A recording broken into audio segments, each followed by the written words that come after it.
May we have everyone's attention, please? The Spotlight is back and kicking off Season 6 in 2023, right now. This week on The Spotlight, we're clearing the table as the youth co-hosts catch up and bring you the hottest topics and so much more. Brittany Griner, set free.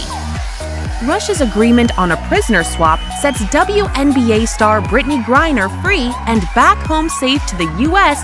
after 10 months of captivity. We never forgot about Brittany. We've not forgotten about Paul Whelan, who's been unjustly detained in Russia for years. Is this a victory for the Biden administration and a sign that Russia is losing the war? And what is the potential of having Paul Whelan back home safe to the U.S. from the Russian prison after being left behind? This was not a choice of which American to bring home. Sadly, for totally illegitimate reasons, Russia is treating Paul's case differently than Brittany's. The bad actor? Alec Baldwin has been formally charged with involuntary manslaughter for the shooting death of a cinematographer on the set of his movie, Rust. How much prison time could Baldwin face? And will his own words come back to haunt him in the courtroom? Do you feel guilt? No. Plus, actress, singer, writer, and producer Marlene Villafane is here to talk about life as an aspiring actress in TV and film to her upcoming project appearances she's working on. Now, let's get it on and get this Spotlight party started. Hello and welcome to the Spotlight, y'all. Welcome to the Spotlight. This is our first show of 2023, and this is also the very first episode of the Spotlight of Season 6. Yeah. I also want to mention that we are somewhat temporarily coming to you from the eminent Firehouse Studios, which is where the Spotlight originally began 6 years ago in January 2017. So we are here temporarily since they're still working on the brand new set after the big bad wolf blew something. I ain't saying who, or what it is, but all I could say is stay tuned for the new set coming soon. Okay? So also our search for new youth co-hosts continues as Crystal Askew is still focusing on getting her master's degree at John Jay College and currently focusing on other things as well, both on and off set here. So in the meantime, it's just me here today. So let's just get right into it, shall we? Here, because I want to take a quick moment here and just tell you more about the new studio, basically here first thing here, because where we used to tape, it was further down south. It's on 59th here. So the thing about it is, it's now going to become a excuse me if my voice is not that good, but it's going to become a non-profit housing services for the homeless, basically, where we used to tape our old show back in our old home before here, which was a big space here. So, but it's going to become more of a non-profit housing and services for the homeless, basically. They'll be located right across the street from John Jay College here. All right, but the new construction plans for the project renewal call for a women's shelter that will assist 200 women with housing and mental health services, and the new building is expected to open in 2024, basically. So there's a little information about that. So just so you know of what that new space where we used to tape our show will become here. All right. So, but there's also breaking news that occurred before we enter 2023, and that's this Barbara Walters, and a true icon here. Barbara Walters died at her home in New York City on December 30th at the age of 93. She was a trailblazing, iconic journalist who did a lot of interviews on the Barbara Walters Special, 2020, and The View, And I gotta tell you, Barbara has spent the last 50 years in television, the last 38 years at ABC. Excuse me. First co-anchoring the ABC Evening News with Harry Reisner and becoming the first female co-host of NBC's Today Show. And she's interviewed every president since Richard Nixon to I'd say Obama as well. And one of the reasons Barbara Walters gave me an inspiration when she created The View, because years later, it gave me an idea of creating this show where you don't see a show where us young people or youth discussing the issues around us. So I wanted us, and so that's how I got inspired by her in creating the Spotlight. And I give Barbara Walters a sincere thank you for allowing us to have our own platforms and everything else. But I'll tell you one thing, Barbara Walters will sure be missed, and I will miss hearing her say 2020 as always, because she had a way of saying it, and it was really funny and just so rhythmatic as well. So rest in peace, Barbara Walters. You will be missed. We'll be right back, y'all. How do you say goodbye to something like 50 years in television? No need anymore to head a news magazine like 2020 as I did for something like a quarter of a century, makes my head ache. No need to think of covering my head when interviewing such majesties as the King of Saudi Arabia.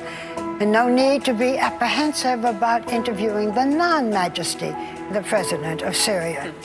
But also no feeling of the peace that warmed me when I met with the Dalai Lama, or the sense of accomplishment trying to navigate between the competing heads of Egypt and Israel.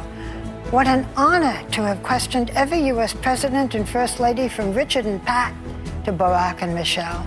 So how do you walk away from glamorous specials with the Toms, Hanks and Cruz, or flirt with Clint Eastwood? Maybe it's my time for him. And pay homage to one-of-a-kind women like Betty Davis and Angelina Jolie. And how do you create a television show called The View that puts together these wonderful women, all of them over the years, who have shared their contrasting opinions? And finally, how proud when I see all the young women who are making and reporting the news. If I did anything to help that happen, that's my legacy. From the bottom of my heart to all of you with whom I have worked, and to all of you who have watched and been at my side for so many years, I can say thank you. Maybe instead of goodbye, I should take a deep breath and enjoy my view. Thank you.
Drug dealer, and I'll be your sub today.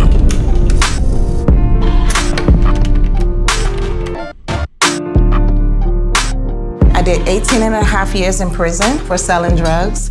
So everyone put on your gloves. Please place it under the microscope. Can you see anything different as a pill? No. No. You don't know? 2 milligrams of fentanyl can be lethal. Now, a lethal dose is in here. Who gets it, I won't know. Fentanyl is being mixed into everything now. I used to be a drug dealer. There's only one thing that will save somebody's life. That is naloxone nasal spray. I used to deal drugs when I was in school. Fentanyl, it's cheap, it's potent, and it's profitable. Why would drug dealers put a lethal dose of fentanyl in drugs if they know it's so harmful? Really just all about the money.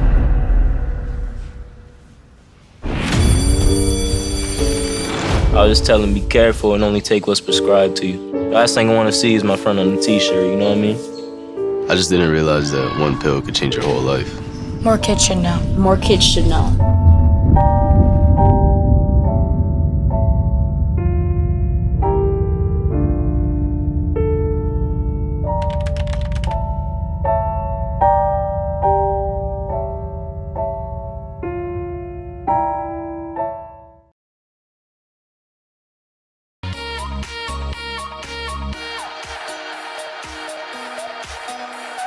Still ahead, Marlene Villafane talks with the youth co-hosts about life on set as an actress, singer, writer, and producer on past and upcoming works within the entertainment industry.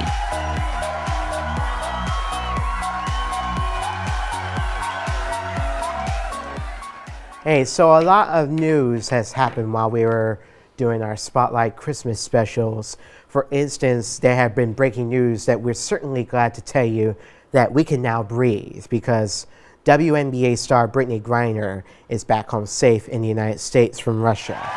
She was in captivity for like 9 to 10 months.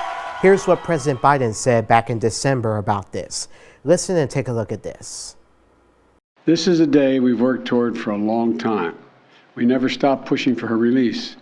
It took painstaking and intense negotiations, and I want to thank all the hard-working public servants across my administration who worked tirelessly to secure her release.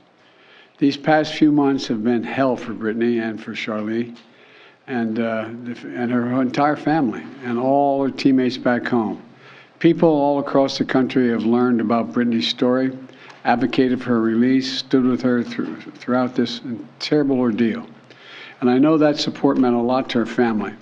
I'm glad to be able to say that Brittney's in good spirits. These past few months have been hell for Brittney and for Charlie and her entire family and all her teammates back home. People all across the country have learned about Brittney's story, advocated for her release, stood with her throughout this terrible ordeal. And I know that support meant a lot to her family. I'm glad to be able to say that Brittney's in good spirits. We never forgot about Brittney. We've not forgotten about Paul Whelan, who's been unjustly detained in Russia for years. This was not a choice of which American to bring home. Sadly, for totally illegitimate reasons, Russia is treating Paul's case differently than Brittney's. And while we have not yet succeeded in securing Paul's release, we are not giving up. The most important emotion that I have right now is just sincere gratitude for President Biden and his entire administration. He just mentioned this work is not easy, and it has not been. There's been so many hands involved, and so I'd like to take a moment to just specifically mention a few. Vice President Harris, Secretary Blinken, Jake Sullivan, Josh Geltzer, from the National Security Council, Roger Cartson and Fletcher, Schoen from the Hostage Envoy's Office. A special thank you to Governor Richardson and Mickey, the Mercury Players, the WNB PA for your advocacy.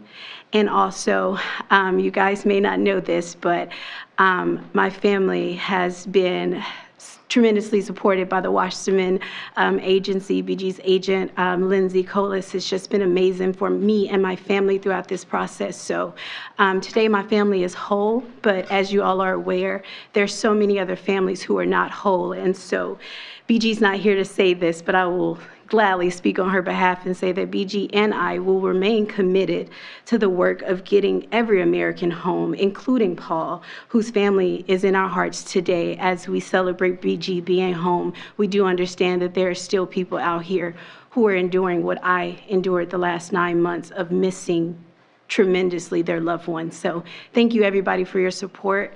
And today it's just a happy day for me and my family. So I'm gonna smile right now. There's millions of reasons to smile, Sherelle.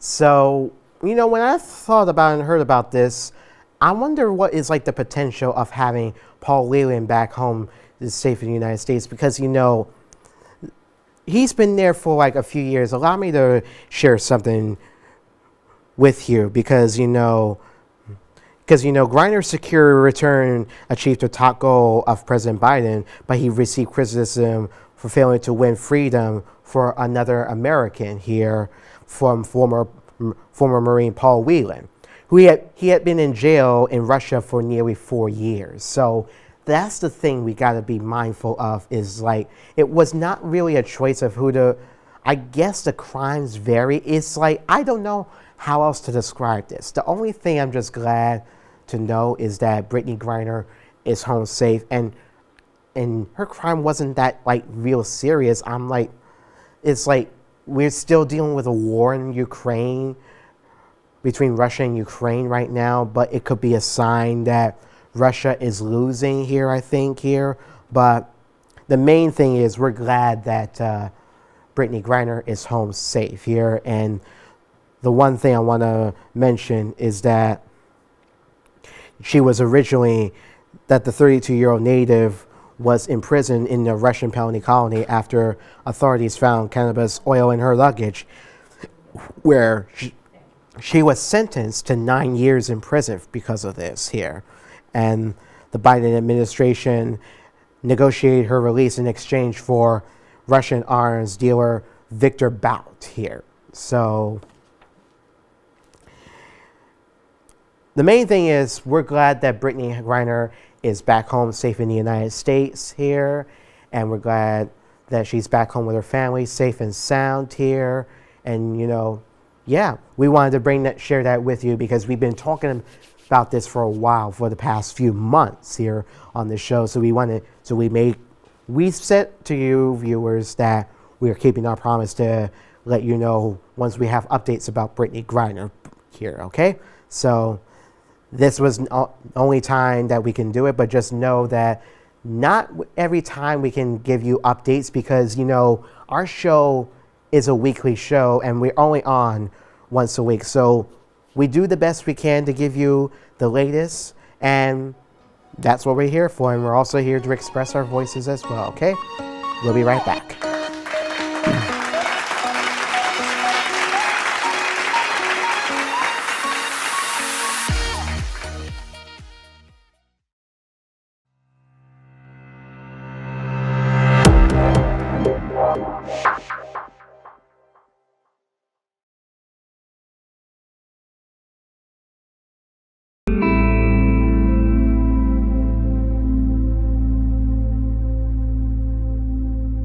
Police brutality is a major issue in this country, and it seems to be getting worse.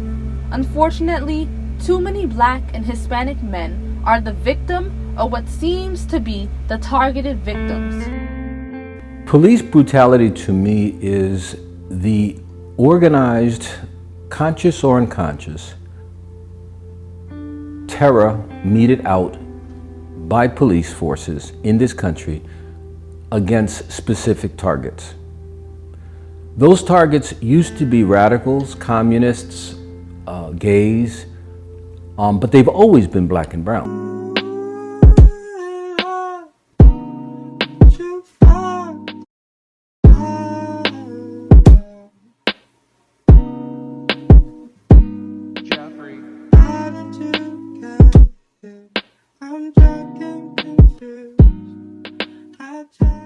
Males, Black and Latino males, are definitely disproportionately targeted, and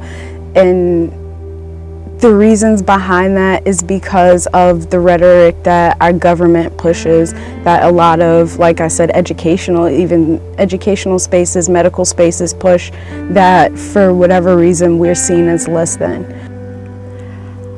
I have family members that have been victims of unlawful arrests. I wouldn't say they were physically assaulted by police, but arrested for reasons that most people probably wouldn't have been arrested. I remember one time my husband was just double parked and our daughter was very young, and I was in the store picking something up, and a police car just came up and pulled up and said, you know, asked for his ID, and he gave him his ID, and he was, I guess, running a record and just trying to find something in my husband's background to see if he could write him a summons or arrest him. And he spent maybe 20 minutes looking him up in the system, and I think for some reason he was so accustomed to coming across people that have a record that he just couldn't believe that my husband didn't have a record. During the making of this documentary, 2 incidents of police brutality has occurred. See this taste right there. As Donna Gowdy shows us, there's just a small mark on her daughter's back from the barb of a taser shot. What you're seeing is being described as excessive use of force captured on video. Baltimore police say Deshaun McGreer was known by this officer who asked McGreer for his ID. Look closely. McGreer shouts something, then slaps away the officer's hand, and that's when the officer begins repeatedly punching McGreer in the head and body. McGreer is pushed to the ground. The officer appears to pounce on top of him. Police brutality has been alive in the American press as early as 1872, when the Chicago Tribune reported the beating of a civilian under the arrest at Harrison Street Police Station.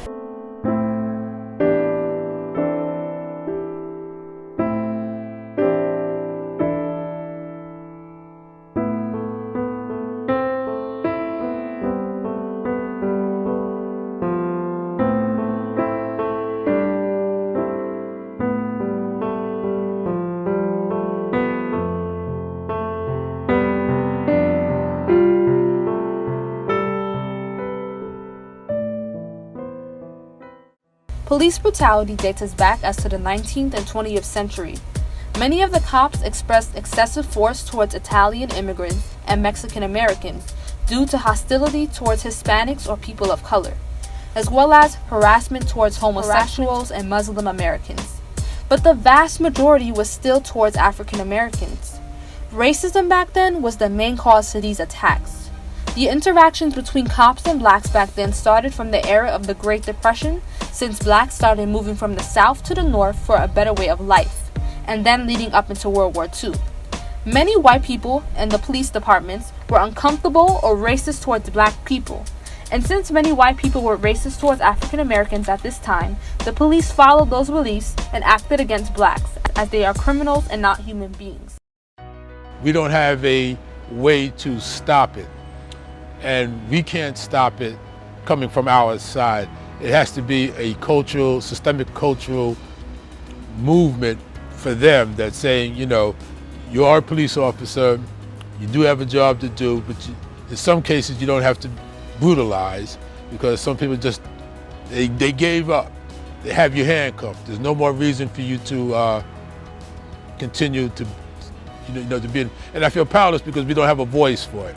Because if you speak out against it, protest, they ramp it up. Then they start brutalizing you even more. Keep your head up.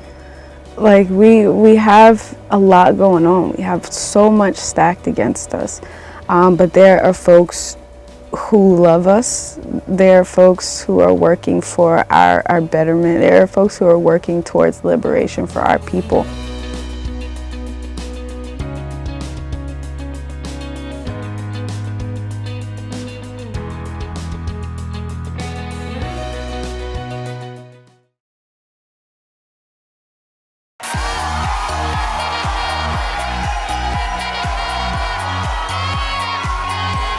Welcome back. News broke that Alec Baldwin will be charged with involuntary manslaughter in the shooting death of cinematographer Helena Hutchins. It happened on the set of the movie he's produced and starred in called Russ. Baldwin has been unshakable and firm, claiming that it was not his fault from the start. Here's what Baldwin said to ABC's George Stephanopoulos back in 2021 in an exclusive ABC News interview, and what the DA said a few weeks ago back in January. Take a look at this. She was someone who was loved by everyone who worked with and liked by everyone who worked with and admired.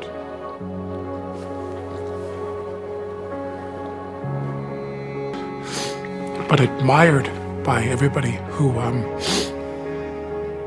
worked with her. So you had no sense from anyone on the set that people had been stretched to the point where safety was compromised? No. I never heard one word about that, none. It wasn't in the script for the trigger to be pulled. Well, the trigger wasn't pulled. I didn't pull the trigger. So you never pulled the trigger? No. I would never point a gun at anyone and pull a trigger at them, never. That was the training that I had. You don't point a gun at me and pull the trigger. So you have this Colt 45, you just pulled? The hammer as far back as I could without cocking the actual And you're holding on to the hammer? I'm holding that. I'm just showing. I go, how about that? Does that work? You see that? Do you see that? She goes, yeah, that's good. I let go of the hammer. Bang, the gun goes off. Your emotions are so clearly so right there on the surface. You felt shock. You felt anger. You felt sadness. Do you feel guilt? No. I feel that there is, I feel that someone is responsible for what happened, and I can't say who that is, but I know it's not me. Every person that handles a gun has a duty to make sure that if they are going to handle that gun, point it at someone and pull the trigger, that it is not going to fire a projectile and kill someone. And this is really about justice for Halyna Hutchins. We've talked to many actors, A-list and otherwise, that have said that they always check their guns, or they have someone check it in front of them. So it's not... an actor doesn't get a free pass just because they're an actor. And that's what's so important, is that we're saying here in New Mexico, everyone's equal under the law. Everyone has to follow their duties and do what's right and take that safety into account so that this doesn't ever happen again.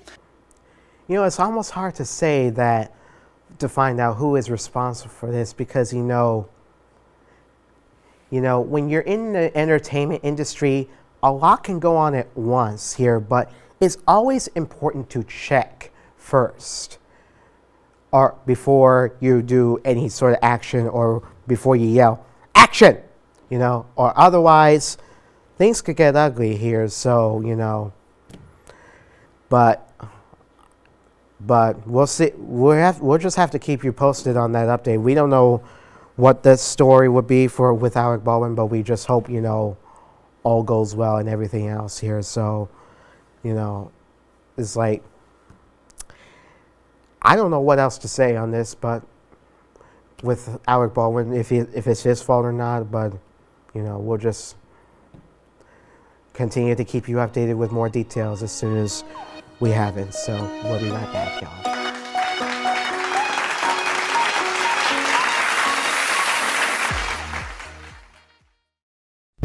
When I was walking home from school, they asked me for my money. I said no. And all my friends ran home because they were scared he might punch them too. I was screaming, but he just wouldn't stop. He always said he would hit me. I just didn't think he actually would. I don't know what I did, but they just kept on kicking me. They tied me up and dragged me outside. They stripped me of my dignity. She said she was going to teach me a lesson. He said I wasn't listening. I didn't think he'd get so mad.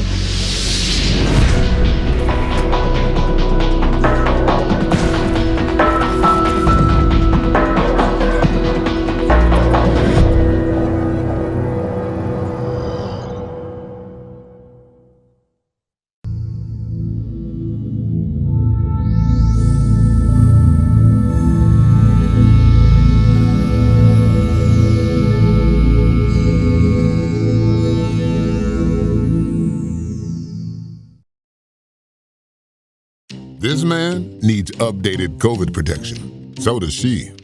Yep, these guys too.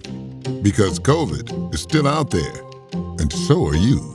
And if your last vaccine was before September 2022, You're out there with fading protection, but an updated vaccine restores your protection so you can keep doing you. Get an updated COVID vaccine and stay out there safely. Sound power is defined as, through a surface, the product of sound pressure and a component of the particle velocity at a point on the surface. Sound could permeate other dimensions.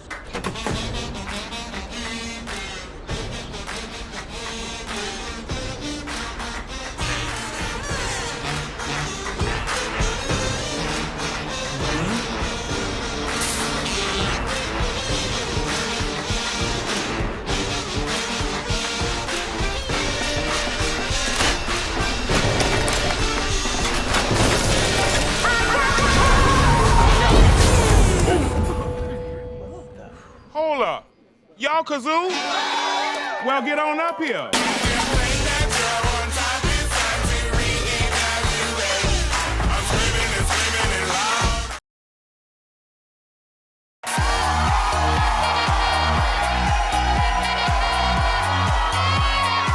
Welcome back. We are about to flash back in time in this segment where we are in the mid to late part of February by the time you see this here. And many know February is Black History Month, as always, you know. But a resurfaced interview with actor Morgan Freeman on CBS's 60 Minutes has led to questions about the month of February and how we should honor and celebrate Black History Month. Take a look. Black History Month you find ridiculous. Why? You're going to relegate my history to a month? Oh, come on. What do you do with yours? Which month is White History Month? Well, come on, tell me. Well, I'm Jewish. Okay, which month is Jewish History Month? There isn't one. Oh, why not? Yeah. Do you want one? No. I don't either. I don't want a Black History Month. Black history is American history. How are we going to get rid of racism? Stop talking about it. I'm going to stop calling you a white man. Yeah. And I'm going to ask you to stop calling me a black man.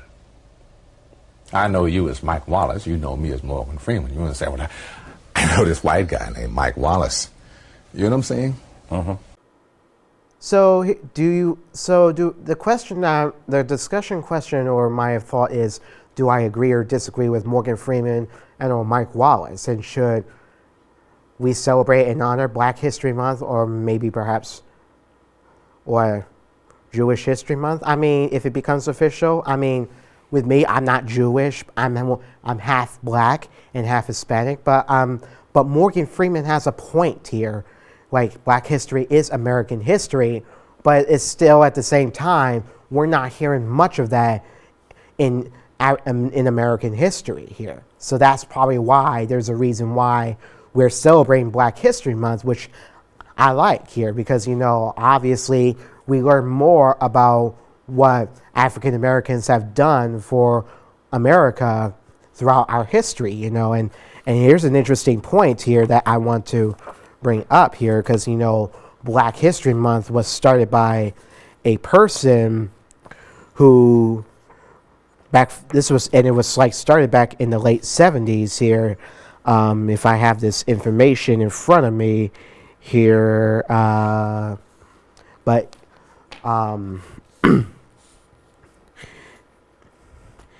you know, it is interesting though that we still get to honor and celebrate Black History Month every February or maybe perhaps all year long. It's a good thing, you know. You learn something new every day from African Americans who have achieved their success in their careers and made a difference throughout America or around the world, basically, you know. So it's a good thing, you know. So this is probably why we still have that today here, where we're still celebrating Black History Month. Oh, here it is. So the person's name is Carter G. Woodson here, who is the one that created and started the idea of having Black History Month every February, because it started since 1976 here. Carter G. Woodson was a scholar whose dedication in celebrating the historic contributions of Black people led to the establishment of Black History Month, because Woodson overcame obstacles to become a prominent historian and author of several notable books on Black Americans.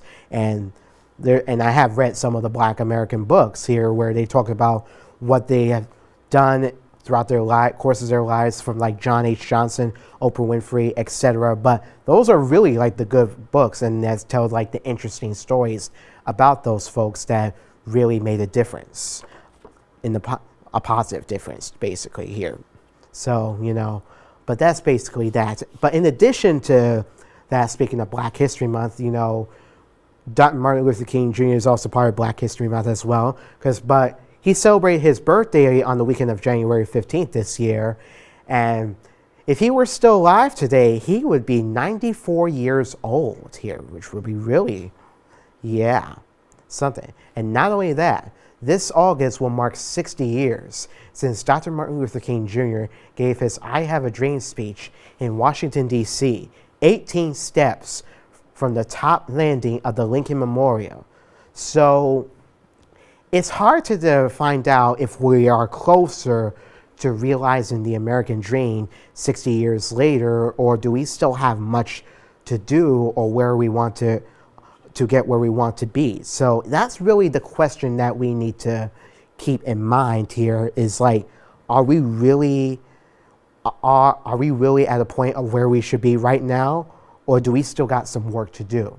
And I really think there still needs to be some work to do, because we're still dealing with police brutality here in America. Excuse me. We're still dealing with police brutality in America, and we're still dealing with some racism here, but we could try to change that around, but there has to be a specific way to turn it around, so that way no issues occur going forward here. And even after Martin Luther King Jr. delivered that I Have a Dream speech after 60 years and beyond here. So it's going to take time, but we have to think of a way to get where we want to be, so that way we can have peace and no problems and no issues at all, and everything will remain positive as always, okay? We'll be right back, y'all.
Nobody likes an awkward silence, but you can actually use it for something good. You haven't really been yourself lately. Are you okay? Find out how you can help a friend with their mental health at seizetheawkward.org. If you store your guns properly, I'll feel safer when I'm playing outside. Safer when walking home. And I won't have to tell my kids, this isn't a drill. Never let your gun get into the wrong hands. Always lock it up. Can I tell you a cat joke? Just kidding.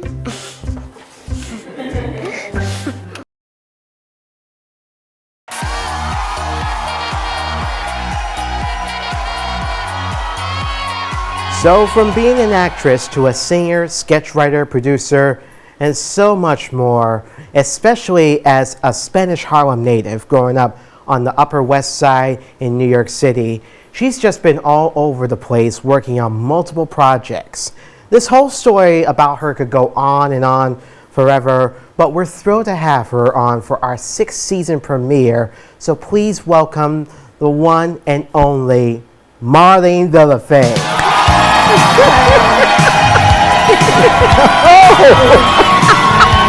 Wow. Yes. Hello. I mean, we go back a long time, you know. We really do. But this is actually your first appearance on this show my here. very first appearance. I used to work in the remote control room to help you out in the show, behind the scenes, and now in front. Yeah. I feel honored to be here to be your guest. Well, thank our show for everything, you know. Thank you. You know, but basically, you know, there's so much I want to get to because, you know, you've been doing a lot here because I know one of the things that I know I helped you.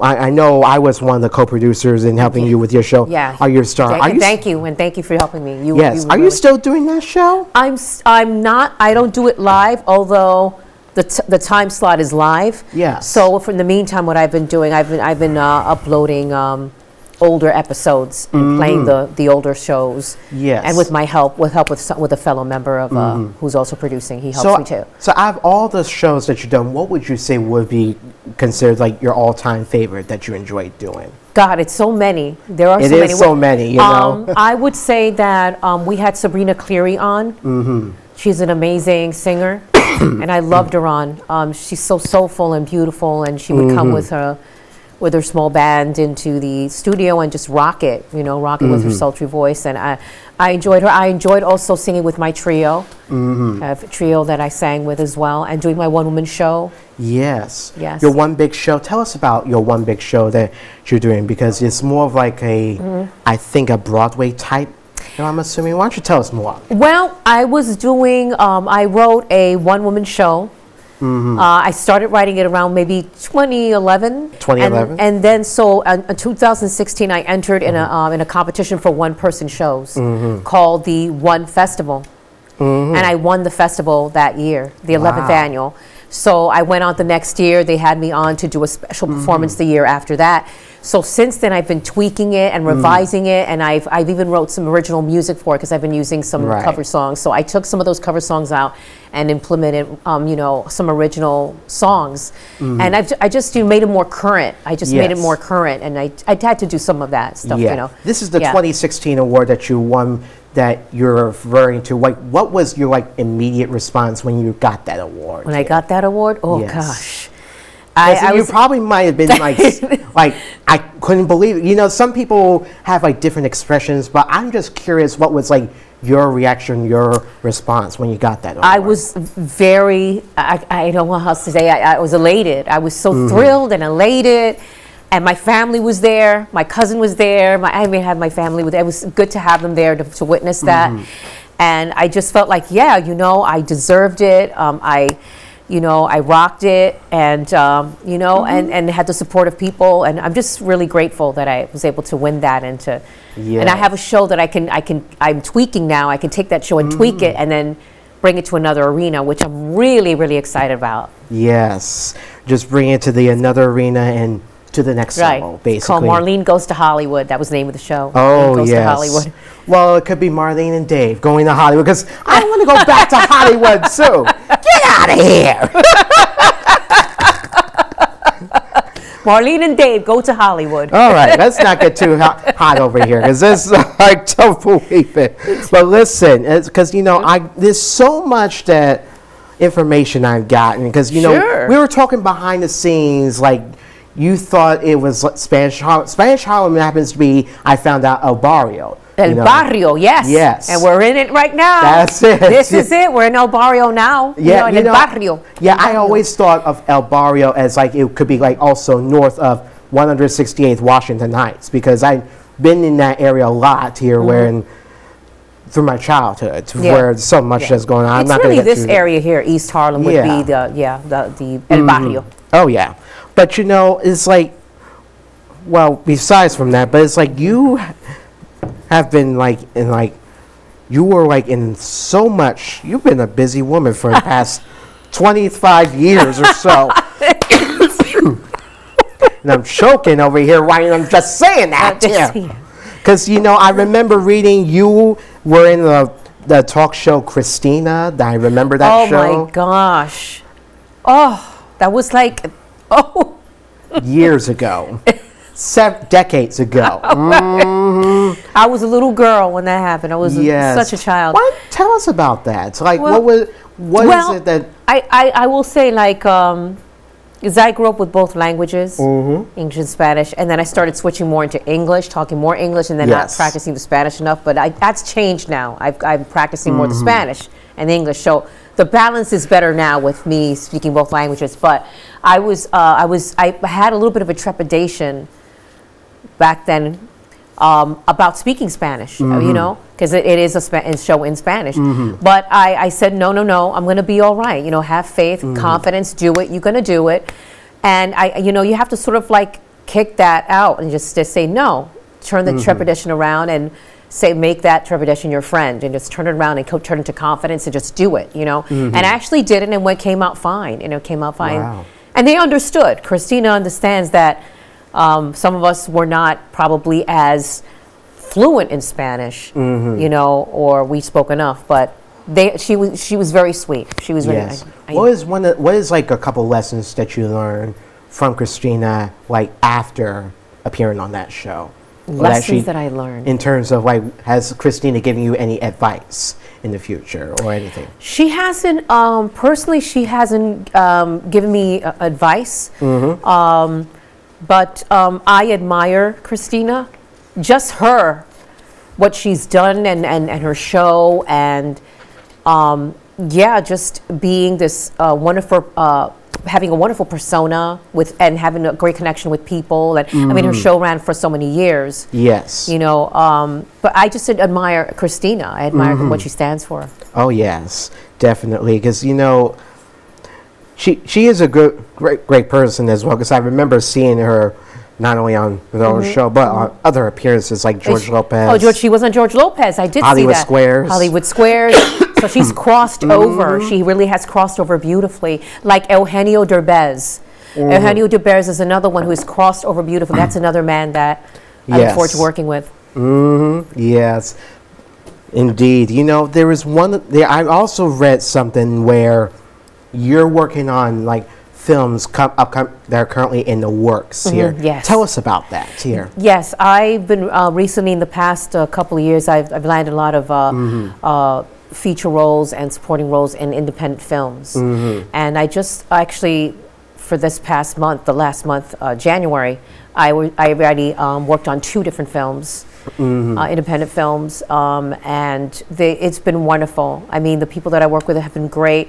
A lot of it's intention. I've been setting my intention to do that, and I've stuck through it, and it's manifested for me, because I'm really big on manifestation, manifestation consciously through your thoughts and what you want, your intentions, and the right people, the people will come along and help you with what you want, and that's exactly what's been happening with the acting and the singing as well. Yes. So out of all the things that you've done, even during the pandemic, because we're going beyond past the pandemic, but how has the pandemic affected you in terms of doing all this, from acting, performing, and singing, and doing all these other film projects that you've done over the past few years? Well, it's pushed me to start creating things, because I'm a comedian. I'm like a sketch comedian, and I love comedy. And I decided when the pandemic hit, I said, this is what I want to do. Let me start doing sketches. I'm going to start filming sketches in my bedroom. I use my bedroom as my studio. I got myself a pop-up. I got different characters. Yeah, pop-up, Oh, I thought you said a Papa Bear. I'm like... Oh, no, a pop-up, like a background pop-up, Oh, yes. That one side is gray, the other is blue, And then I started doing different characters and using the living room as a, absolutely, I did it. See, I'm glad you're laughing, because you're making me laugh right now. That's good. He's but that's a good thing. So I'm funny, and I like that the people are laughing, and that's important to laugh. So I really started doing that, and I started editing, learning how to do basic editing and all that stuff, and just putting my sketches together and just boom, all over social media. Boom, different characters. Boom. Oh yeah. Wigs. I got myself a bunch of wigs and all that for different characters. Wigs.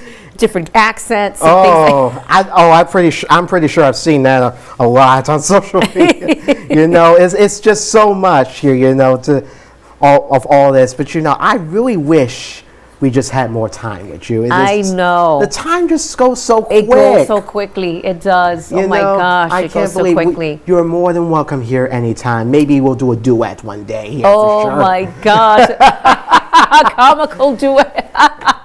Well, yes. But no, I that's a good question. I mean, the pandemic has been, I turned it around and I said, no, this is an opportunity for me to start creating what I always wanted to do. Mm-hmm. And you have to start somewhere. You know, you got to do something, create anything. If it's poetry, fine, you know, but something. Actors need to create their own vehicles, you know, they really should. So we'll work on that when the next time you come, for sure, definitely. Yes. Our special thanks to the talented Marlene Villafane. We'll be right back, y'all.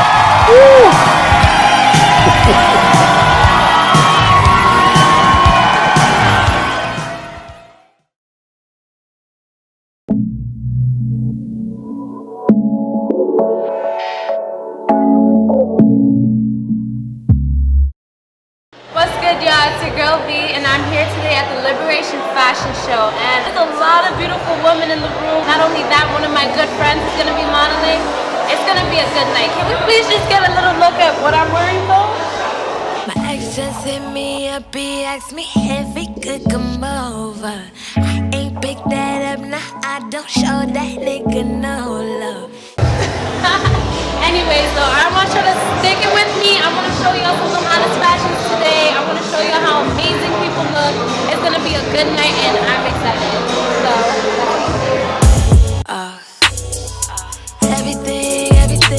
everything's coming up. Everything.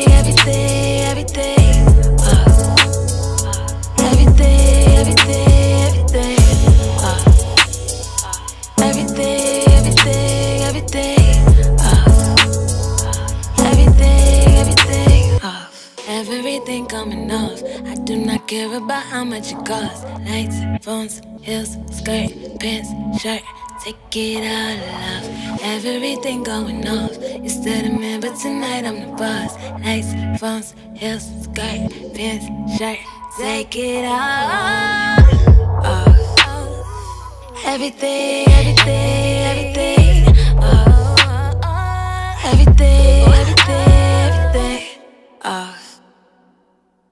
what an amazing show, right? Every designer killed it. One of my faves was Cell. Also, the Mortal Kombat dude. Everyone had some dope pieces, and I just think it's amazing how people go after their dreams and literally can murder the game.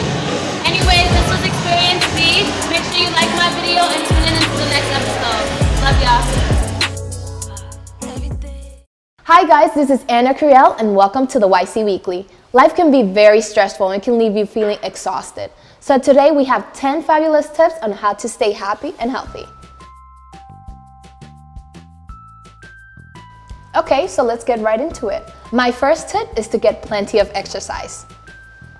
It's important to move your body if you want to stay healthy. Next up, it is important to be social and interact with your peeps. Maintaining connection is a great way to strengthen your bonds. Come on, you have to be kidding me! Another important thing is to make sure you drink plenty of water. You gotta stay hydrated if you want to make it through the day. Oh, thank you. Do I have to drink all that? Yes.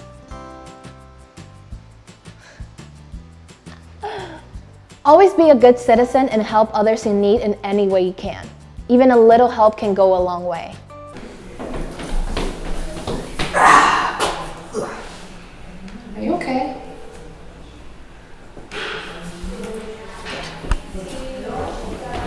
Next up, learn anything you can. Knowledge is power, and power can be used to accomplish many things like... People don't realize this, but it's okay to say no once in a while. Sometimes you're not able to help someone, and it's okay to let them know that. Hey, I'm a little strapped for cash. Can you go rob a bank for me? It is nice to occasionally go out and take a walk around town.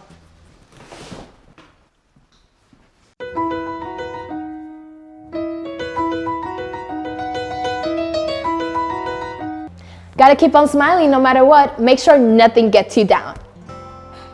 In order to keep your happiness, you should always do what you love. If you enjoy your work, you'll be more invested in it.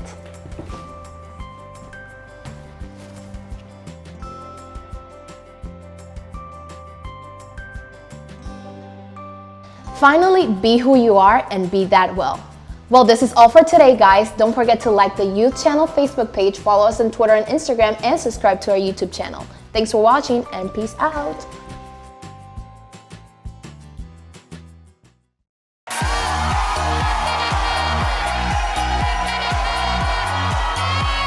You know, before we go, I'd like to give a big birthday shout out. I don't know if we could bring him in here, but I will, but it's kind of busy backstage. But we want to give a huge birthday shout out to our man who has been with us for now the past 6 years, Stanley Mitchell. Happy birthday to you, Stanley. He's getting his mind right, and we thank you for your support. And oh wait, here he comes. Ladies and gentlemen, Stanley Mitchell. There's the birthday boy himself.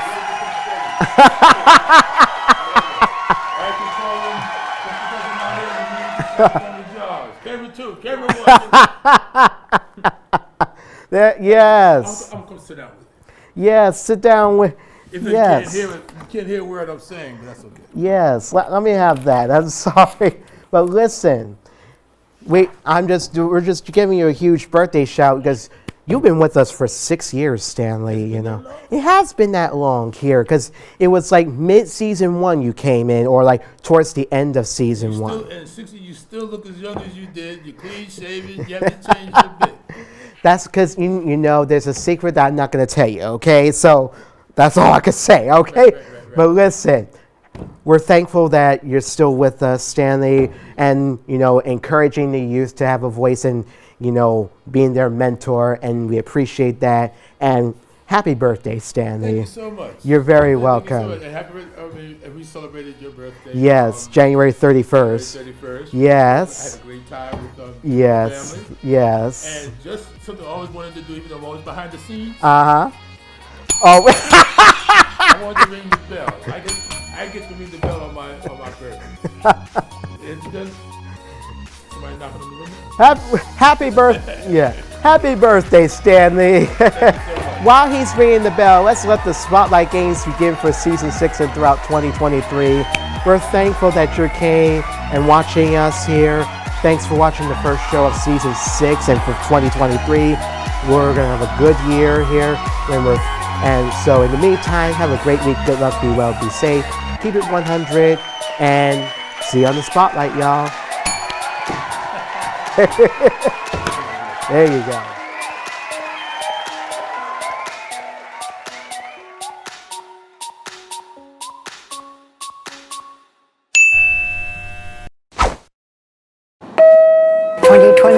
Take a deep breath and enjoy my view.